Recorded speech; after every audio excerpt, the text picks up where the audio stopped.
Assalamu alaikum, children. We are going to start our next paragraph. Last paragraph was very, very disturbing.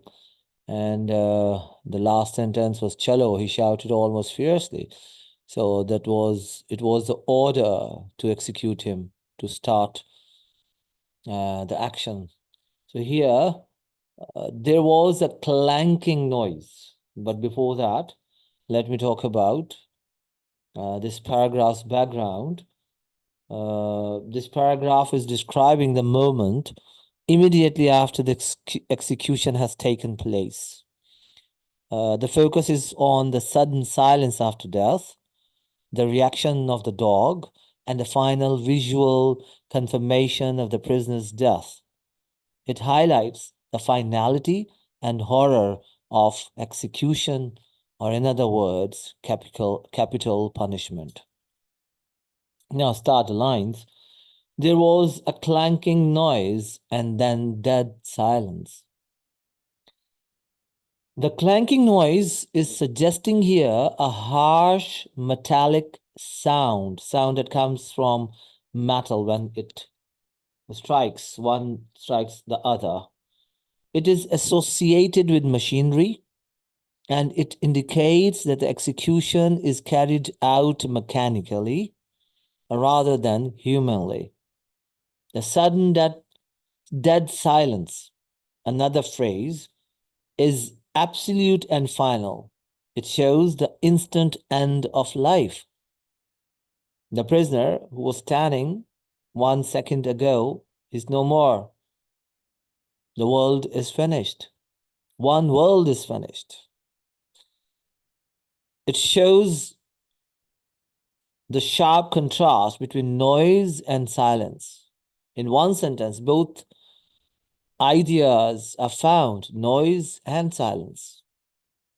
So that contrast between both highlights how abruptly existence stops. One moment you are alive, you are existing, and the next moment you're gone.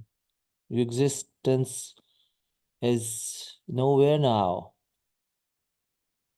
So we can understand that death is presented as mechanical and instantaneous, like a switch being turned off. The prisoner had vanished and the rope was twisting on itself. The word vanished does not refer to physical disappearance. It does not mean physical disappearance, but basically it refers to the loss of the prisoner as a living being. One living being has gone, has disappeared. Virtually, we're talking about that. It's virtual disappearance. His body is there, but no life is there now. The focus shifts from the human to the rope. The twisting of rope, it suggests continued motion even after death. It emphasizes emptiness where life once existed. So this line gives us the meaning that life ends, but the system continues. It reduces a human death to a mechanical process. System is still prevalent, but a human being is no more now. System has made this whole process of taking life mechanical. I let go of the dog and it galloped immediately to the back of the gallows. The word galloped is suggesting here fast, energetic, natural movement. Look at the dog's reaction here. It is instinctively and freely. His reaction is instinctive and free. And it is opposite to the controlled actions of the officials. The way officials who were conducting this whole process They were following the orders like machines. Their actions were controlled. Chalo, and the liver goes, the liver moves, takes the life of a human being. But here, opposite contrast, you find the dog is reacting according to his instincts, and his reaction is showing freedom. So here we can say the dog is representing natural life and instinct because it's following instinct, and it contrasts with the rigid system of execution where there is utter control, sheer control, absolute control. But when it go there, it stopped short, barked, and then retreated into a corner of the yard where it stood among the weeds. So, stopped short shows a sudden hesitation. He reached the place and then he hesitates to move forward. He barks, so his bark indicates alarm, a warning, and then retreated shows fear. Dog also has fear now. We see before that dog was instinctive, he was free, but now what he's doing? He stops, he barks, he retreats. He does not move forward, he comes back. It means now something has frightened him. Here we see the dog's behavior has changed. There was change. Before that, he was curious, but now he's fearful. He's having fear. He's frightened now. Something has frightened him. So we can say that even an animal instinctively senses that something unnatural and disturbing has happened. So why is it so that the human beings, the best of the best, why they don't feel like that? Why they don't feel that something unnatural and disturbing has happened with their own hands? Into a corner of the yard where he stood among the weeds. Now, the movement into a corner, it suggests something. What it suggests? It suggests withdrawal, and it also suggests avoidance. The weeds are also symbolic, as we discussed it before, and the weeds symbolize negligence, decay, and moral corruption. And all these three reinforce the grim setting, the very, very serious setting here. So we can understand that nature withdraws from death, and the setting reflects decay both physically and morally. Now, looking timorously out at us. Now, timorously word, it gives us the meaning fearfully and nervously. The dog is fearful now. The dog is nervous now. His behavior suddenly changed. The dog is watching the human beings with caution and fear. He's afraid of human beings now. He might, might dislike what they have done. So this part says that humans are now associated with violence. He is thinking that human beings are violent. They are not peaceful people. They're cruel, they're savage. And even an animal reacts with fear to their actions. Their actions have made him fearful. Before that, he was joyous, he was happy, he was showing love, he was showing affection. And now, see, he's afraid of you. He's afraid of human beings.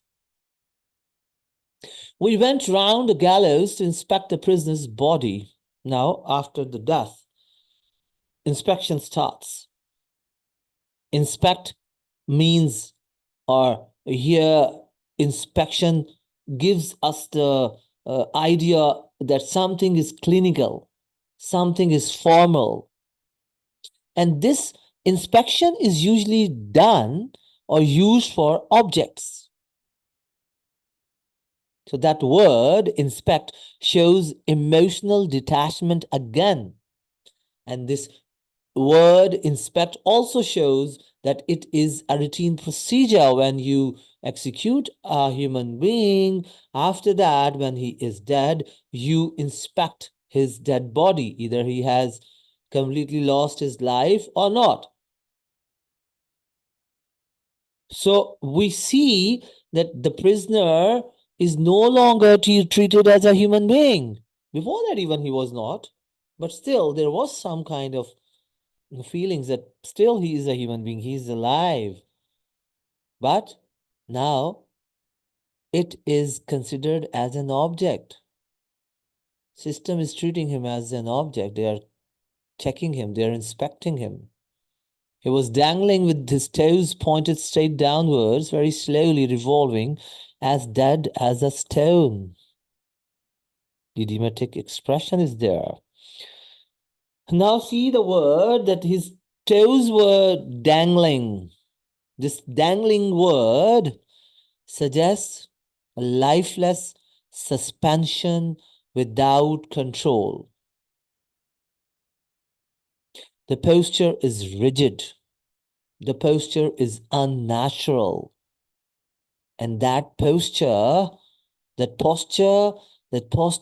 is emphasizing a loss of vitality. There's no life at all now. The body has lost all human agency. It is now a lifeless matter. It does not have any connection with life. Now, very slowly revolving. Now, see, it is describing the movement. The movement is slow. It is revolving. Things revolve usually. And now we see that the dead body's movement is mechanical. It has no control. It is not alive now. It is revolving like an object. So this, when we read this sentence, or especially very slowly revolving, it is creating a disturbing visual image of motion without life. The body does not have any life, but still it's moving. So it creates disturbing image.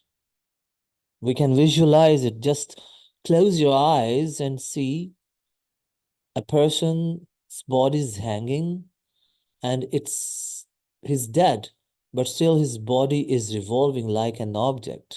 How disturbing it is.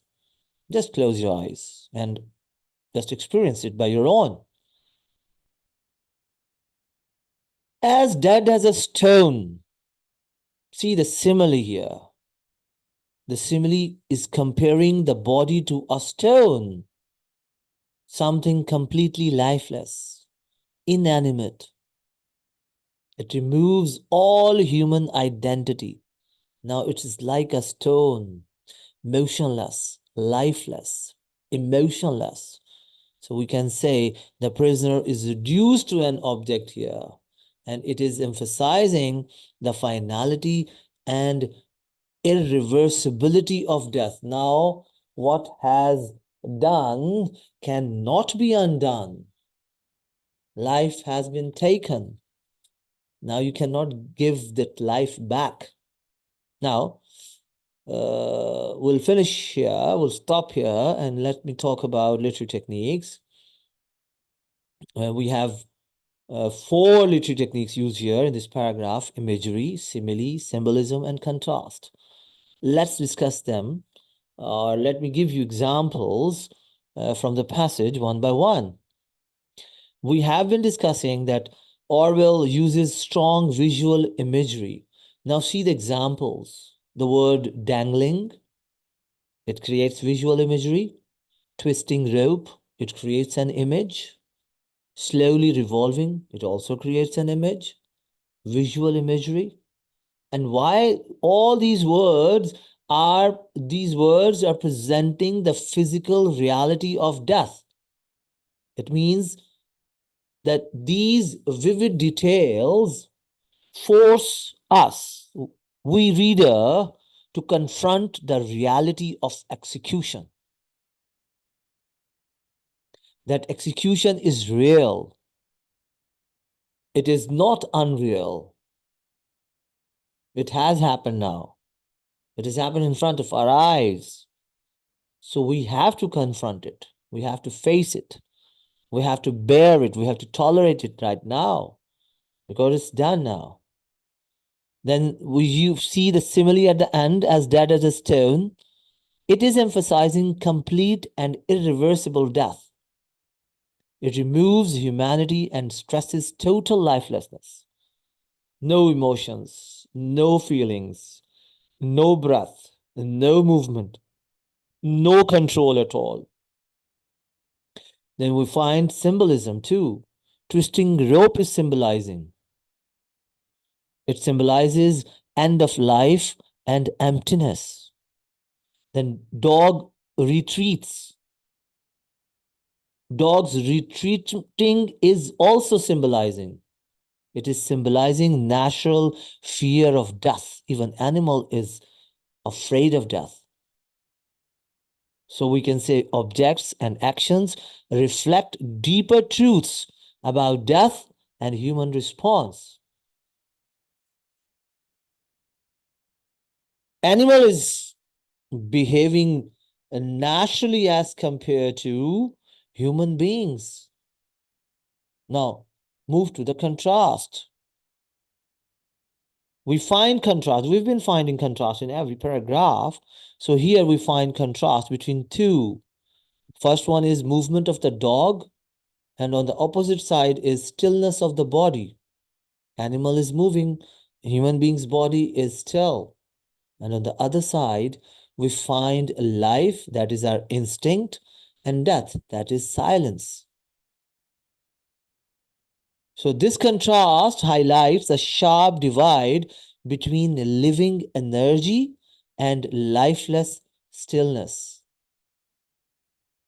When you are alive, you have energy. When you have no life, you have no energy. You are still. You are like a stone, motionless. So let's talk about themes. And I'll also give you examples. At least 5 themes are found even in this paragraph. Finality of death is the first one here. We find the phrase dead silence and as dead as a stone. Both examples, both phrases emphasize that death is absolute and irreversible. You cannot escape it. You cannot deny it. And when it's done, you cannot undone it. Once life ends, it cannot return. So death is final. Then dehumanization. The body is being treated as something to inspect. Usually we inspect machines. We inspect objects, whether they're working properly or not. It shows lack of emotional response and dignity. You are not treating even the dead body. You're not giving him respect. The system is reducing a human being to an object, even after his death. The natural reaction to death is another theme. When we see the dog is fearful, he's frightened, and he retreats, that fear and retreat of the dog shows instinctive recognition of death's unnaturalness. It's not a natural death. It is unnatural. And even a dog, an animal recognizes it. He feels it and he responds to it. And his response is very natural, very honest response. Not like human beings or human systems who are hypocrites. The dog is very, very honest in giving response. His feelings have been changed. His mood is changed. Before that, he was rejoiced. He was licking or he was showing affection. But now he's afraid. He knows something bad has happened. But unfortunately, human beings who are more superior to that dog do not feel that. We'll also find contrast between life and death. So we see the lively movement of the dog is contrasted with the still body. That shows that life is active and instinctive. When you are alive, you take certain actions, you perform, you show instincts, your instincts are alive. But when you are dead, when death approaches, it brings silence. It brings emptiness. When you are dead, you're silent, you're empty. Then let me talk about the fifth theme, that is mechanical nature of execution. We've been talking about it throughout the whole essay, narrative essay that's written like a story. The clanking noise suggests death produced by a machine.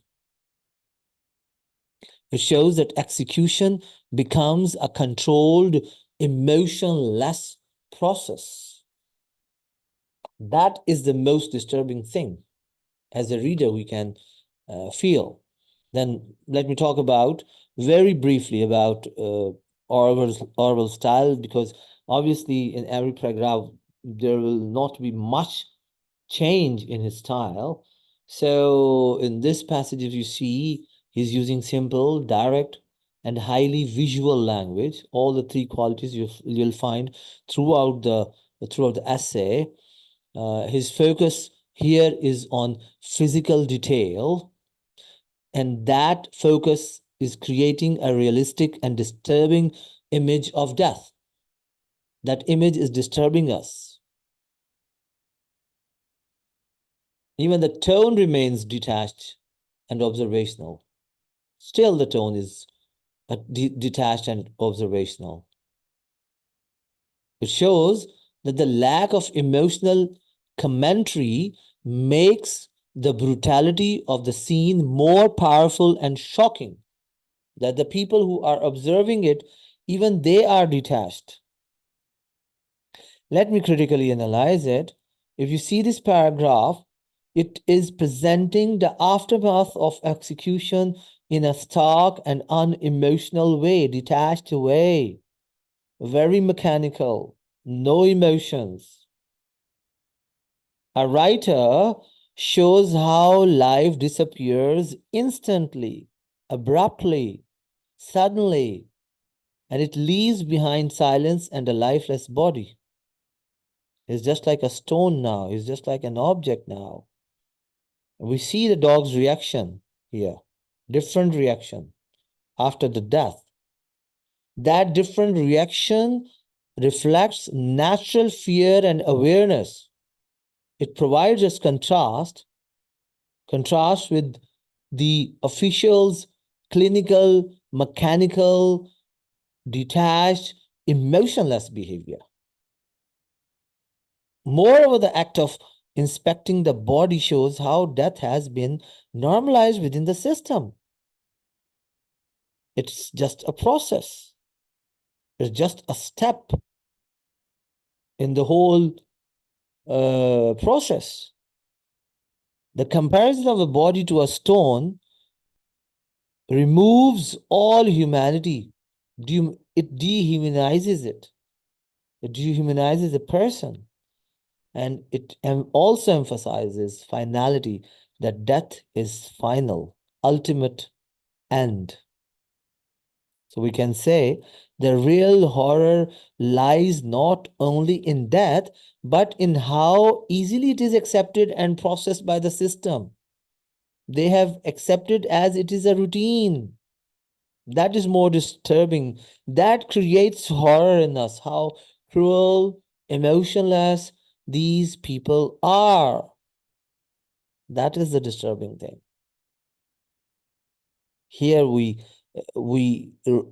have to raise question. So let me conclude it. If we see this paragraph, it strongly highlights theme of death, finality, and dehumanization. And we see imagery, contrast, and symbolism. These are the different techniques which have been used here to present execution as a mechanical and emotionally detached action. No attachment. The transformation of the prisoner from a life, from a lively body to a life into a lifeless object is emphasizing the cruelty and irreversibility of capital punishment, of execution. When you have executed someone, you cannot bring him back. That is the savagery, brazen act of savagery. So we can say the passage or this paragraph leaves a lasting moral impact by showing how human life is reduced to routine procedure within an inhuman system. I hope I have tried to, I hope you have understood it. I've tried my best to make it simple for you. Ideas are simple. If you listen to them carefully with focus, you can understand it. But still, if you have questions, you can ask me. Last time, Barira asked me question on in comments, and I responded to her privately. So you can also ask me question. You can write question even in your WhatsApp. You can inbox me, right? So we'll finish our lecture here. Thank you for watching.